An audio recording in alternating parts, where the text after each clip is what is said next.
Is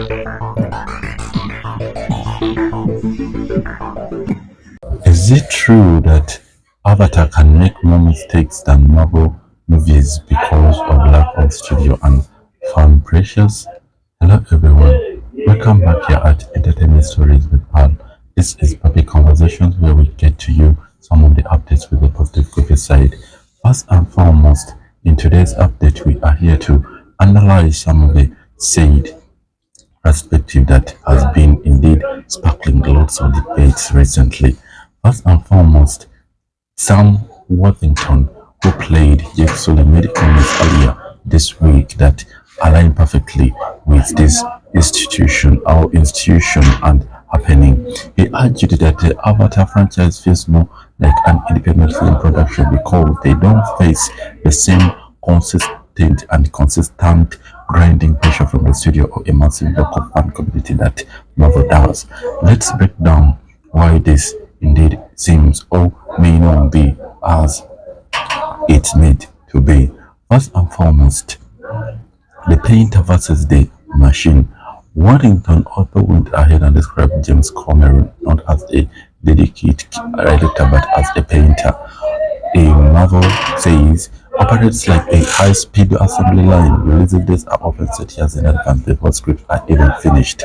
If a scene isn't done today, then that is trouble because the time is clicking. And for Avatar, if a scene isn't working, they simply keep playing and creating until it does because someone has so much leverage. The studio, which is Disney or 20th generally, stays out of his ways. The creative risks versus brand safety.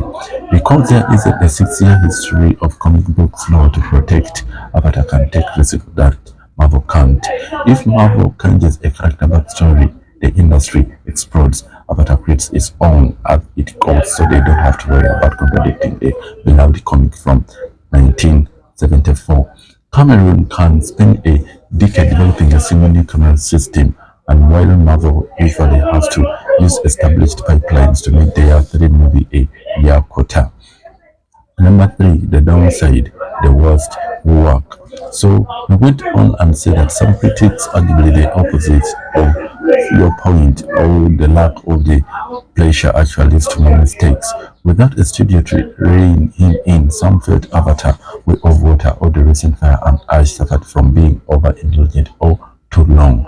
The argument is that pressure sometimes acts as a filter that cuts out the boring parts. Without it, you get water or paper scenes that look beautiful but don't know the plot. So, all in all, if you need to know is that this happening, all this analysis is a bottom line for what indeed happens behind the scenes over the directors and the crew of such wonderful movies, both the Avatar and the Marvel comics or the Marvel movies, that indeed is not something so easy to go on. We will be delighted if you indeed do share with us your perspective on the situation in the comment section. It has been earlier at Entertainment Stories, and peace. Thank you.